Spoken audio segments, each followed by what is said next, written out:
ஆதியாகமம் 27ஆம் அதிகாரத்தை எடுத்துக்கொள்ளலாம்.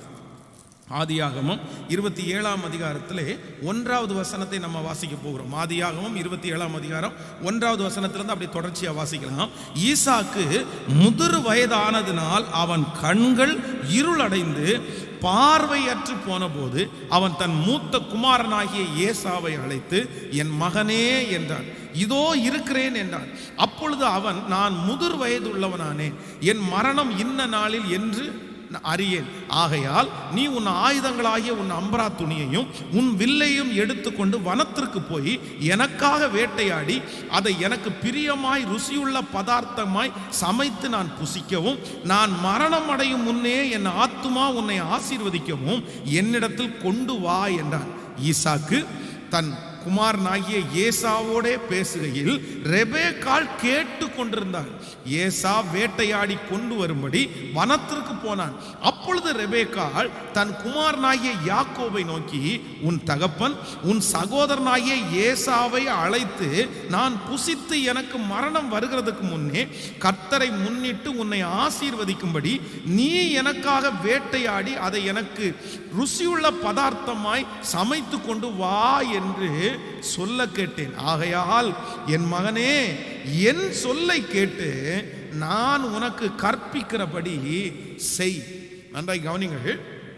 இந்த ஈசாக்கு ரெபேக்காள் இவர்களுடைய 2 பேருடைய இந்த குடும்பத்தை குறித்து வேதத்தில் வாசிக்கும் போது எல்லா கல்யாண வீட்டிலையுமே இவங்க 2 பேரை குறித்து சொல்லாதவங்களே இருக்க மாட்டாங்க. ஐயோ, ஒரு பெஸ்ட் கப்பிள், நல்ல ஒரு குடும்ப வாழ்க்கையில் ஆரம்பிச்சவங்க. ஈசாக்கு தன்னுடைய மனைவிக்காக ஜெபிக்கிறவன், ரெபேக்காள் ரொம்ப உதார குணம், அப்படின்னா ரொம்ப தாழ்ந்து போகிற ஒரு தாழ்மையுள்ள மகள், நல்ல வேலை செய்கிறவங்க. இப்படி இந்த ரெபேக்காளுடைய கேரக்டர் அப்படின்னு கொடுத்தா அதில் ஒரு 10 நம்ம சொல்லலாம். ஈசாக்குனுடைய கேரக்டர் அப்படின்னா அதில் ஒரு 10 சொல்லலாம். கல்யாண வீட்டில் இவர்களை பேசாதவர்களே இல்லை. முன்பாக வேத வசனம் வாசிக்கும் போது, வேத பகுதி வாசிக்கும் போது இந்த ஈசாக்கு ரெபேக்காளுடைய ஸ்டோரியை வாசிக்காம திருமணமே இருக்காது. ஆனா இவருடைய குடும்ப வாழ்க்கை ஆரம்பம் ரொம்ப நல்லா இருந்துச்சு, ரொம்ப சந்தோஷமா இருந்தாங்க. வேதம் சொல்லுது, ஈசாக்கு தன் மனைவியோட விளையாடி கொண்டிருந்தார். அப்ப இவங்க 2 பேருமே அவங்க விளையாண்டு இருக்காங்க. அந்த அளவுக்கு அவங்க 2 பேருக்குள்ளே ஒரு ஐக்கியம் இருந்திருக்குது. ஆனா பிள்ளைகள் பிறந்து அந்த பிள்ளைகள் வளர்ந்து வரும்போது இவங்களுடைய குடும்ப வாழ்க்கைக்குள்ள ஒரு மிகப்பெரிய பிரிவினை வந்துருச்சு.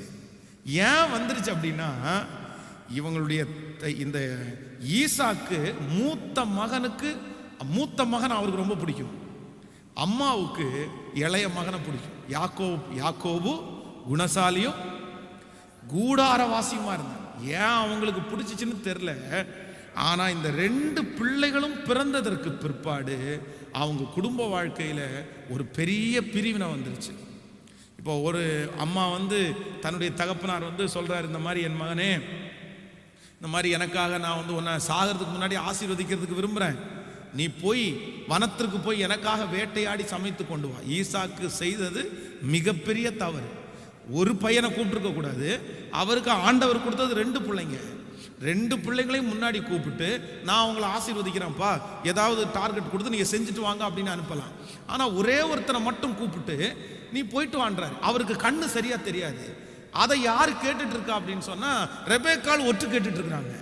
உடனே இவங்க என்ன பண்ணிருக்கணும் அப்படின்னு சொன்னா, ஓடி போய் சட்டையை பிடிச்சி, என்னையா பேசிட்டு இருக்கிறீங்க நீங்க, நமக்கு இருக்கிறது 2 பிள்ளைங்க, ஏற்கனவே ஒருத்தன் ரொம்ப ஒரு வெகுளித்தனமா இருக்கிறான், நீங்க 2 பேரையும் கூப்பிட்டு ஆசீர்வதிக்கிறேன்னு சொல்லாம ஒரே ஒரு பையனை கூப்பிட்டு மட்டும் ஆசீர்வதிக்கிறேன்னு சொல்றீங்க, இது நியாயமா? இது கர்த்தருக்கு பிரியமா? திருப்பி கூப்பிடுங்க, நமக்கு 2 பிள்ளைங்களும் நமக்கு ஒண்ணுதான் அப்படின்னு சொல்ல வேண்டிய அம்மா, சரி சரி சரி நீ இருக்கிறத நீங்க சொன்னது அப்படியே இருக்கட்டும், சின்னவனை கூப்பிட்டீங்க வா, உங்க அப்பா பெரியவனை ஆசீர்வதிக்கிறான்னு சொல்லி இருக்கிறாரு, அவன் போறதுக்கு முன்னாடி நீ போயிடணும் அப்படின்னு சொல்லிட்டு வேக வேகமா, நீங்க வாட்சி பாருங்க, சீக்கிரமாய் ஓடி போய் ஒரு ஆட்டை அடிச்சு ரொம்ப அழகா சமைச்சு, அப்பா அவன் திரும்பவும் கேட்கிறான்மா, அப்பா ஒருவேளை அவனுடைய மூத்த பையன் ஏசா இல்ல யாக்கோபுன்னு கண்டுபிடிச்சு ஆசீர்வாதத்திற்கு பதிலாக சாபம் கொடுத்தா என்னமா பண்றது? உடனே அதுக்கு என்ன சொல்றாங்க, அந்த சாபம் என் மேல விழட்டும், உன் மேல விழுற சாபம் என் மேல விட்டும். ஆக மொத்தத்துல ஏசாவை உங்க அப்பா என்ன பண்ணக்கூடாது, அவங்க வயிற்றுல பிறந்த பிள்ளை, அவனுடைய மூத்த பையன், அவனை ஆசீர்வதிக்க கூடாது. ஏன்னா அவன் என் சொல்லுபடி கேட்காம போய் கல்யாணம் பண்ணிட்டு வந்தான். அவன் மனைவிங்க எல்லாம் என்னை ரொம்ப டார்ச்சர் பண்ணுறாங்க. என்னமோ மனசில் வச்சு இவங்க வந்து அதுக்கு ஒத்துக்கவே இல்லை. அதுக்கப்புறம் இல்லை, எங்கள் அண்ணனுக்கு உடம்பெல்லாம் முடியா இருக்கு, எங்கள் அப்பா போன உடனே கண்டிப்பாக தடவி பார்ப்பாரு, அப்போ முடியலன்னு தெரிஞ்ச உடனே கண்டுபிடிச்சுவார். உனக்கு என்ன, இப்போ உனக்கு டெம்பரரியாக ஒரு முடி தானே உண்டு பண்ணணும், அந்த ஆட்டினுடைய தோலையை எடுத்து போத்தி நீ இப்போ போ. ஆனால் ஈசாக்கு அதுலேயும் பாருங்க, குரலோ யாக்கோபன் கூட நீ வந்திருக்கிறது எனக்கு ஒன்றுமே தெரியலையா பாடம். அவர் ரொம்ப கன்ஃபியூஸ் ஆகிறாரு. இது நீதானா, நம்பலாமா? கடைசி சொல்ல, நீ என் பக்கத்தில் வா. அந்த பக்கத்தில் வரும்போது தன்னுடைய மகனுடைய வாசனையை மோந்து பார்த்தாராம். அதை நான் அந்த என் பையனுடைய வாசனையை கூட அப்போ நான் என்ன நம்புகிறேன் அப்படின்னு சொன்னால், ஈசாக்கு வந்து ஏசாவை பக்கத்திலே படுக்க வச்சிருப்பாருன்னு நினைக்கிறேன். யாக்கோவை வந்து அவங்க அம்மா பக்கத்தில் படுக்க வச்சிருப்பாங்க, ஈசாக்க இவர் பக்கத்தில் செல்லப்பிள்ளை மாதிரி படுக்க வச்சிருப்பார் அப்படின்னு. அப்போது கடைசியில் வேதம் நமக்கு தெளிவாய் சொல்லுகிறது, அந்த மகனை, எந்த மகனுக்காக அந்த தாய் போராடினாலோ, எந்த மகனை ஆசீர்வதிக்கணும்னு நினைச்சாங்களோ, அவர்களுடைய மரண நாளை கூட அந்த மகன் பார்க்க முடியாதபடி துரத்துண்டு போனது போல வெளியூருக்கு போயிட்டான். அப்போ ஒன்று நினைத்து கொள்ளுங்கள், நம்முடைய குடும்ப வாழ்க்கையில் பிள்ளைகள் அப்படின்ற ஒன்று வந்த உடனே உங்கள் கணவன் மனைவியினுடைய உறவை என்ன பண்ணிடக்கூடாதுன்னா பிரிச்சிடவே கூடாது. தேவன் இணைத்ததை மனிதன் பிரிக்காது இருக்க கூடாது. இன்னைக்கு நிறைய குடும்பங்களில் இருக்கிற பெரிய பிரச்சனை அப்படின்னா, பிள்ளைங்க வந்ததுக்கு அப்புறம் ரெண்டு பேரும் கணவன் மனைவியாகவே இல்லை, ரெண்டு பேருடைய வாழ்க்கையில் சந்தோஷம் இல்லை, பேச்சுவார்த்தை இல்லை. அதுவும் இன்னும் ஒரு சிலர் பார்த்தீங்கன்னா, ஒருத்தர் பொட்ட பிள்ளை, அந்த ஆண்மகர்கள் தகப்பன்மார் நிறைய பேர் பொட்ட பிள்ளைங்க தூக்கி தலையில் வச்சுக்குவாங்க, அம்மாங்க நிறைய பேர் பையனை தூக்கி தலையில் வச்சுக்குவாங்க. மாறி மாறி அப்பா வேணான்னுவார், அம்மாவிட்ட போய் அழகாக நைஸ் பண்ணி வாங்கிட்டு போவாங்க. ஒவ்வொருத்தரும் பிள்ளைங்க இந்த மாதிரி ரொம்ப கலையை கற்று வச்சுருக்குறாங்க.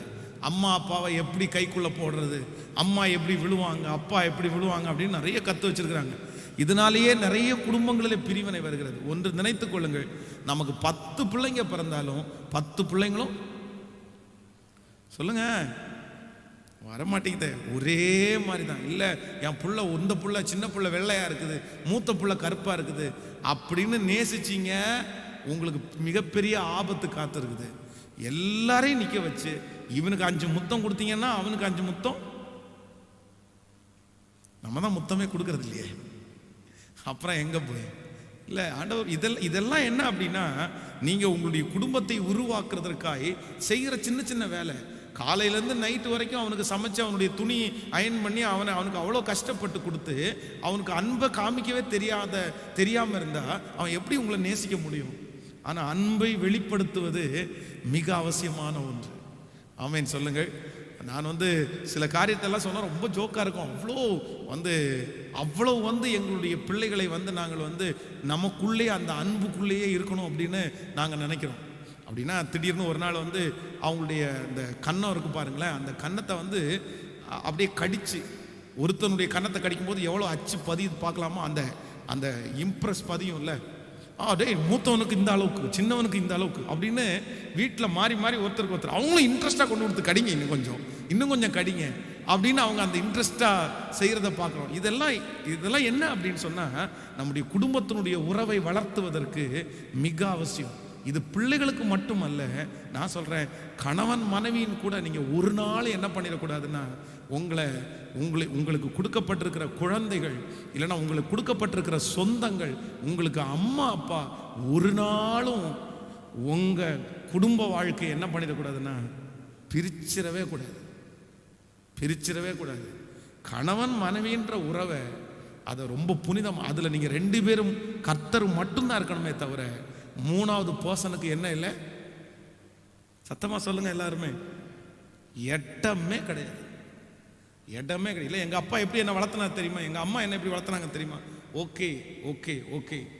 ஆனால் கர்த்தர் சொல்றார், தன் மனைவியானவள் தன்னுடைய தகப்பன் வீட்டை என்ன பண்ணணுமாமா, மறந்து விடு, அப்பொழுது ராஜா உன் அழகிலே பிரியப்படுவார். கணவனை பார்த்து என்ன சொல்றாருன்னா, ஆண்டவர் சொல்றாரு, நீ தன் தகப்பனையும் தன் தாயையும் விட்டு மனைவியோடு இசைந்திருக்க கடவன். இங்கே இருக்கிற ஒவ்வொரு பெற்றோர்களுக்கும் சொல்றேன், அம்மா அப்பாவுக்கும் சொல்றேன், உங்க பிள்ளைகளை தயவு செய்து நீங்க வாழ விட்டுருங்க.